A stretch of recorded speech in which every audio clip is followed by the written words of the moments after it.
Ryan, sleep. Alright guys, ready? Now, first of all, in the given diagram, curve A represents a normal distribution. Curve B represents the sampling distribution of means taken from samples of size 36. They shouldn't even need to give you that. Which one's narrower and taller? That's the sampling distribution all day long. Which one's wider and lower? The original distribution, okay?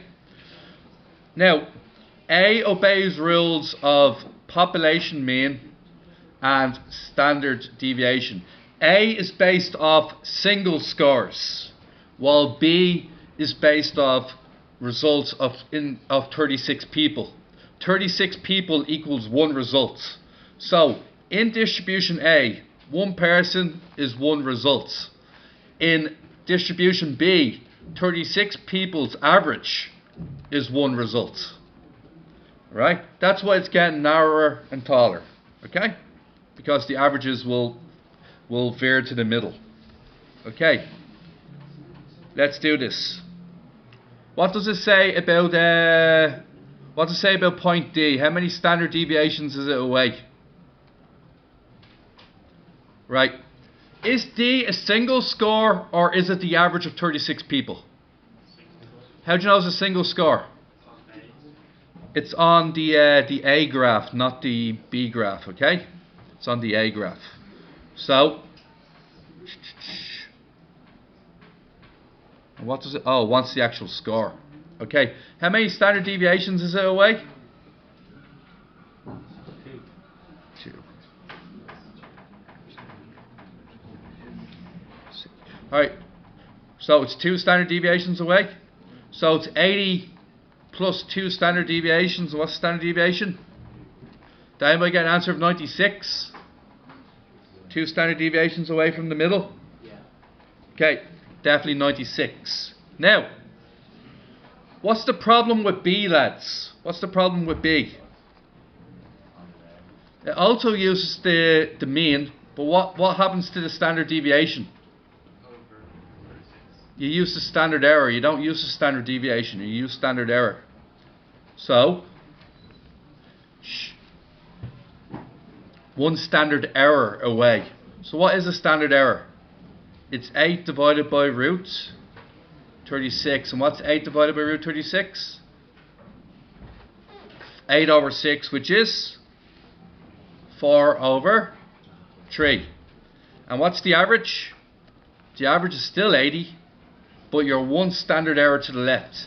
So your 80 take away 4 over 3, which should give you a result of 78 and 2/3. We cool? What's the difference between standard deviation and standard error? The difference between the standard deviation is used for one score, one person, one score. Standard error is used for when you gathered the mean of 36 people. That's when you use standard error instead of standard deviation. Is that alright? Yeah. Great. Is there one other one I need to get the answer of? Oh, it's the average, so it's 80. Is that right? Yeah. C is the average, it's 80. Okay. 15. A normal distribution has a mean of 30 and standard deviation of root 5. Find the probability that the mean of the sample. What does mean? Is that one score or many scores? It's the average of many people. Do you got it? So that means straight away that you're going to be using said score of, you're going to be using standard error.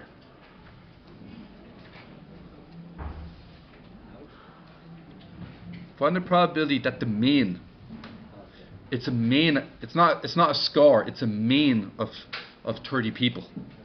Okay. Okay. Exceeds 30.5. You want a score. You want a score of 30.5. Take away what? 30 over a standard deviation of root 5. How many people did we interview? 40.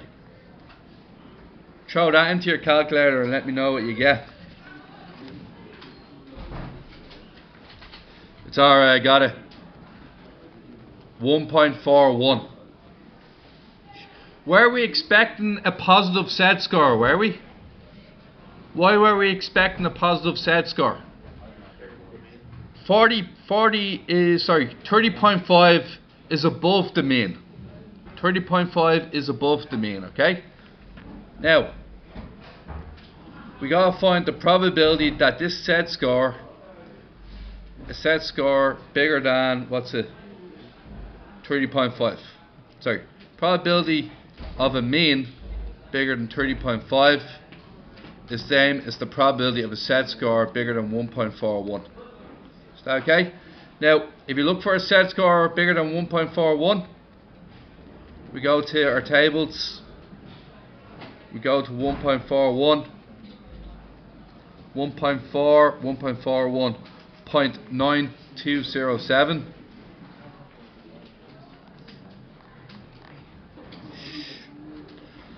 We want this yellow region in here. So it's 1 take away 0.9207, 0.0793. Is that alright? I'll pause for a second. Now, next one, alright? Yeah, we did answer that. It was 0.0973. Alright. Now, find the value of n such that the probability that the mean of the sample size n exceeds 30.4 is less than 0.01. Ouch. Yeah. Oh, yeah, I'll show you now. Show that. Okay. What this question means is you get 40 people. You average their scores. You want the probability that when you average their scores, it will be bigger than 30.4. That's what you're looking for. Okay? You want to show that the probability that your score is bigger than 30.4 is 0.01. That's what you're trying to show. So you take 40 people, average them, you're trying to prove that an average of 30.4, the probability of that happening is smaller than 0.01. So technically less than 0.01. All we have to do is actually find it, okay? I did not 40 people. Oh, sorry. Sorry. You're given the result and you have to show that how many people did you need to interview to make that happen. You're actually dead correct. It's not 40 people anymore. It's how many people did I interview to make that happen, okay? Let's find the set score that would make that happen. Okay? If you think about it, you have a score. 30 is the average. Okay?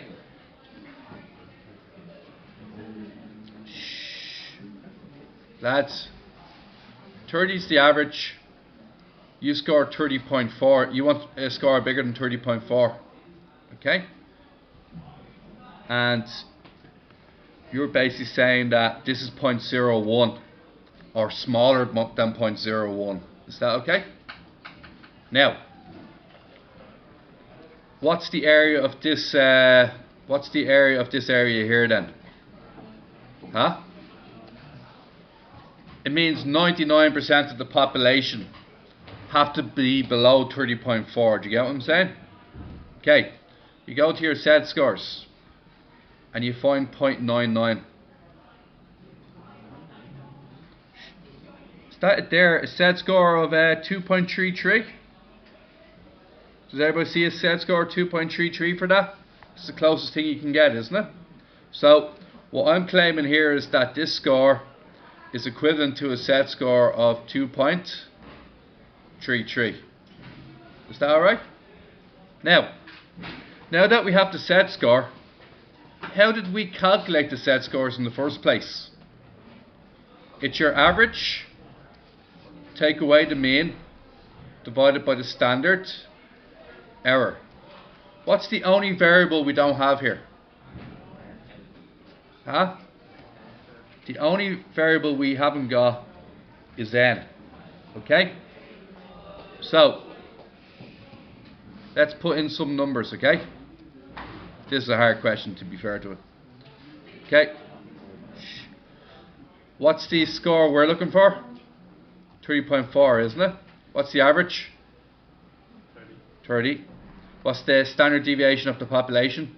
Root 5. It is root 5. And that'll be root n underneath, won't it? Okay, and what is the Z score? We actually have it. 2.33. I found at the start of the question it said that this score of 30.4, okay? The score of 30.4, anything bigger than 30.4 is 1% or smaller. Do you get what I'm saying? So that means that everything to the left of that was 0.99. Okay? And then I went to my my tables and I looked for 0.99. See where I'm looking? And what I got was 0.9901, where my mouse is. And that's a Z score of 2.33. So what you're looking for is a Z score below 2.33. Okay? So I'm going to cross multiply that now. So it's going to be 2.33 multiplied by root 5. What's it divided by root n? This whole thing. And that equals 0.4. Okay, now I'm going to have to mess all this around. I'm going to put root n up here. I'm going to do 2.33 root 5 all over 0.4. You on board? Square both sides. And when I square both sides, I remove the square root, don't I? And what we should get is an n score of 169.6. Okay? Now, if I was in an exam, I'd be like, round down or round up? Which one's which, alright? So just give me a second to explain this, alright? You ready? Look at this. We'll just use this example, right? Let's go back a second. Alright? Lads, I'm making a really, really big point here now, and I don't want to explain it 3 times. Okay? That cool with you guys? Alright. Imagine a score of 30.4 and it's still 30, okay? The standard deviation is still root 5, but for argument's sake, I only interviewed 100 people, okay? Will somebody throw that into the calculator for me right now? In fact, all you just throw it in the calculator, right? So it's 0.4 on top, and on bottom, it's root 5 divided by root 100, which is 10. Okay? What's your Z score? 1.79, okay? Now, can anybody tell me, what's the effect of increasing the number of people you interviewed? That's when n equals 100. What happens when n equals 1,000? What's your prediction? Does your n score go up? Does your Z score go up? Or your Z score go down? Find out. I think you're going to be dividing by a smaller number, aren't you? Which would mean that it's going to be a larger number. So let's go back in here and change that to 1,000. Now, what are you going to make a note of in your copy beside question 15? The higher the n value, the larger your Z score will go up. Does that make sense? Now,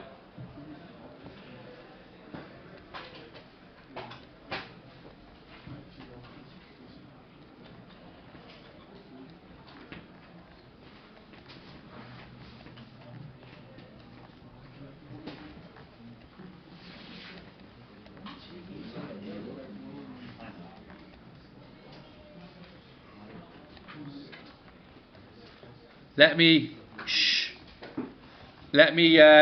bring into context what I mean. Okay, IQ 100, right? Standard deviation of 10 for argument's sake. I interview 10 people. Okay, so does everyone understand? I average 10 people. Right? I get 10 people.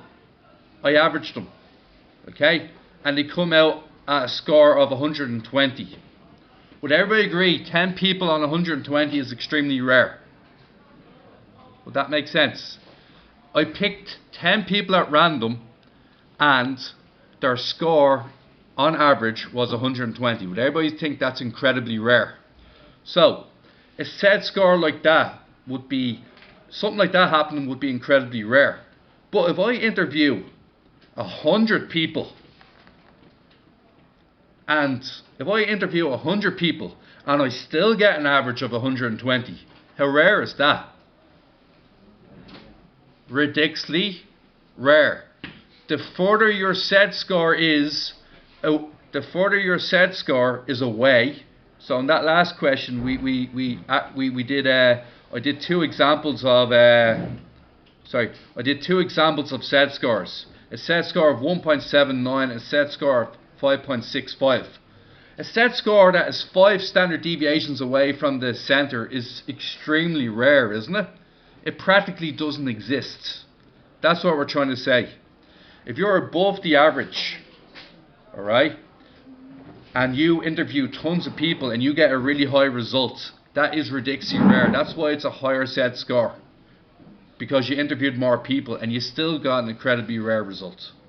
Okay?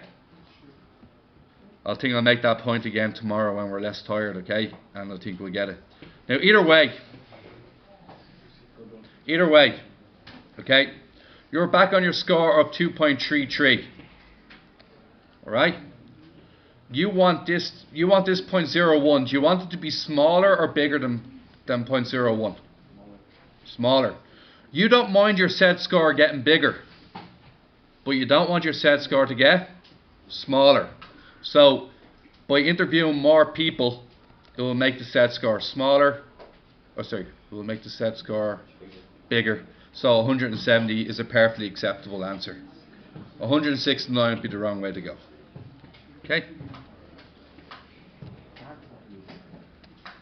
Alright. Sorry lads. Shh. Just that last one, alright? Just that last one, alright? No, just really quickly, right? 100 people. Okay? I get 2 people. The 2 people average 120 each. Okay? That can happen, can't it? Alright? So an example would be this. 2 people average 120. The population mean is 100. The standard deviation, for argument's sake, is 10. Okay? I go to my formula. Set score. X bar, take away mu, over standard, over root n. That's 2. N is 2, isn't it? 2 people. What's the standard deviation? 10. Make you throw this in your calculator. I averaged 120 because I picked 2 people out, wasn't it? And the average of IQ, as we all know, is 100. What's your set score?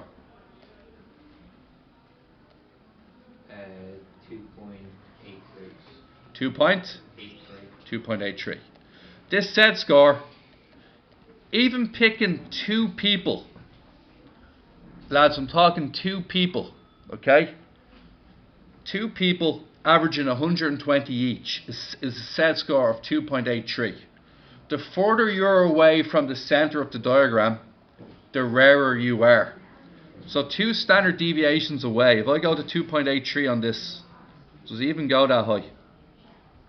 2.83, what's that? 2.8, 2.81, 0.9977. Okay? So basically, 0.9977. You're talking that 99% of the population, for every 2 people you pick out, You're very close to having everybody underneath that average. Do you get what I'm saying?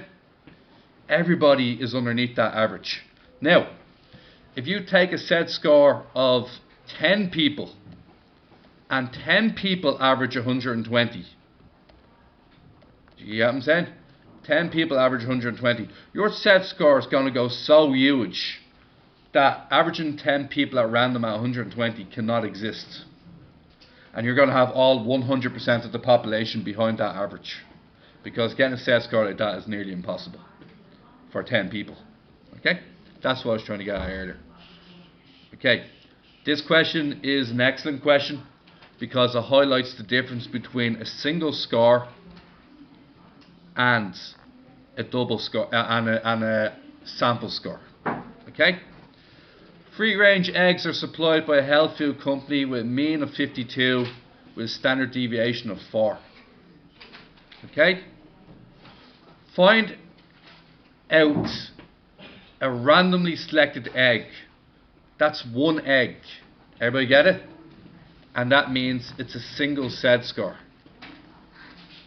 Single set score. So, more than 60, right? 60 take away 52 divided by 4. Would everybody be happy with a set score of 2? This egg is extremely rare because it's 2 standard deviations above the mean. Okay, go to your diagram, find Z value equals 2. 0.9772. Do we want it to be bigger than a set score of 2 or smaller than a set score of 2? So more, above it. So what's 1 take away that score? 0.0228. 0.0228. Very rare to be above a set score of 2. Very rare for an egg to be above 60 grams. Only 2.28% of the population has that. Are you alright with that single score one? Right, next one. 5 eggs. What's the problem with 5 eggs? What's the problem with averaging 5 eggs? What's the problem with an n value of 5?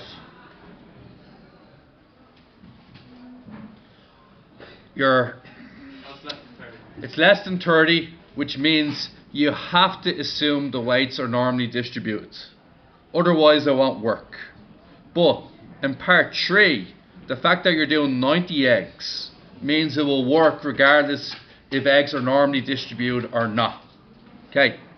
Now, because we're averaging 5 eggs, we're using average set scores, like so. Okay. What's the X bar, lads? 50.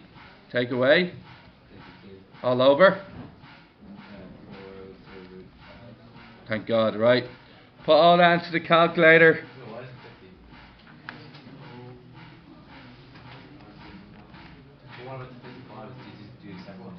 Two separate ones, yeah. Okay. Now,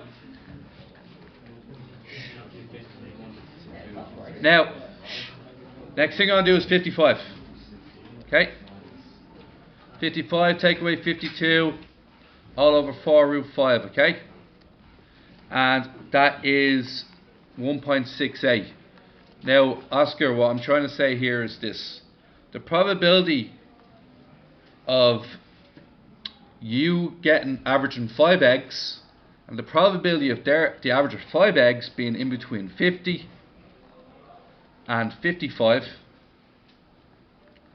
is the same as a set score of minus 1.12 less than 1.68. I had to calculate both set scores separately. Then you go to your tables and you find out what are the numbers you're going to use. Okay? Right? So, everybody happy that's minus 1.12? And everybody happy that I'm going to have to get this area here? And that area is also the same as being bigger than 1.12.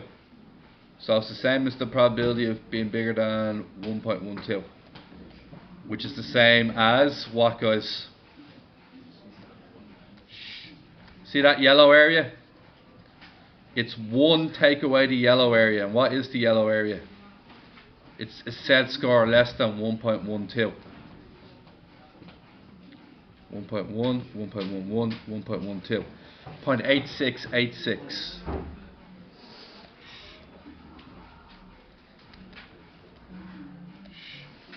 Okay. What does that mean about the black area, lads? What's 1 take away 0.86 by 0.86?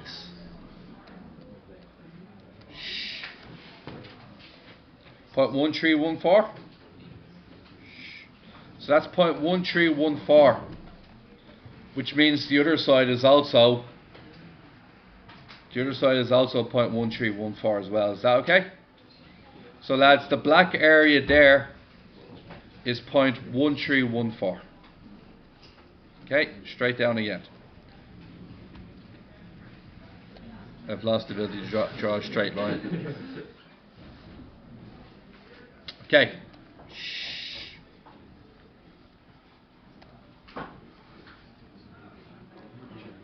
0.1314 in the yellow zone. Oh, sorry, in the black zone. All right, lads. Shh. Oscar, your other score was below 1.68. 1.68 is further away from the center. Okay. You want to know the area of. You want to know the blue area here. You want to know how much percentage is in between minus 1.12 and 1.68. You got that? So you're going to find out what set score is below 1.68. You go to your table, you go to 1.6, 1.6, 61, 62, 63, 64, 65, 66, 67, 68, 0.9535. Okay? So, this yellow area here, see this full yellow area? That is 0.9535. Okay? And what we're going to do is we're going to take away the 13.14% away from it. And what will be left over, all going well, is this area in here. The area that's in between both results. Okay? So then we take away our 0.1314. And what do we get then? Anybody?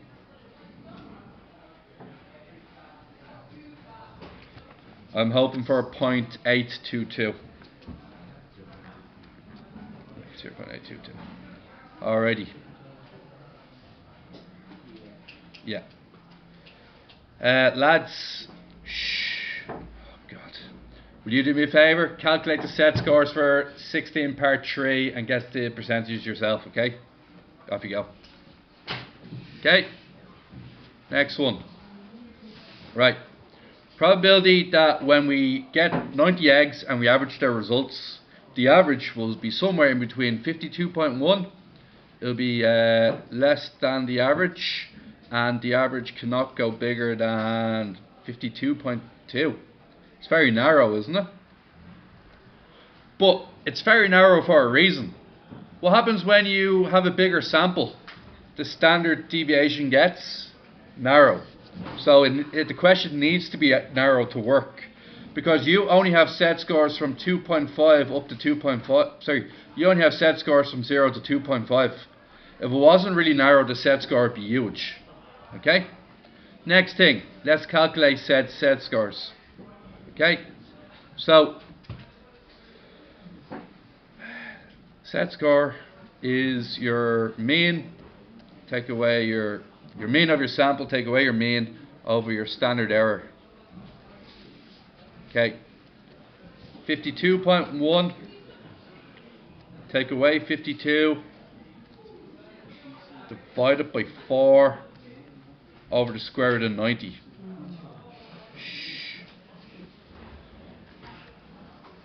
Who got a set score of 0.24? Yeah. Yeah. Now, next time, we're going to do 52.2. Take away 52. All over 4 over root 90. And we get 0.47. Oscar, did you get 0.47 by any chance? Right. I'd like to be done in the next 2 minutes. If you're silent, I will be. Now, they're both positive, aren't they? So what does that mean? They're both to the right of the average, aren't they? So one of them is 0.24 and the other one's 0.47. And I want it to be in between, don't I? Oh, this is lovely and easy, this one is. Thank God. We can find the blue area quite easily, can't we? How do we find the blue area? Just a set score less than 0.24, isn't it? Let's go to our tables and look for 0.24. 0.2, 0.21, 0.22, 0.23, 0.24, 0.5948.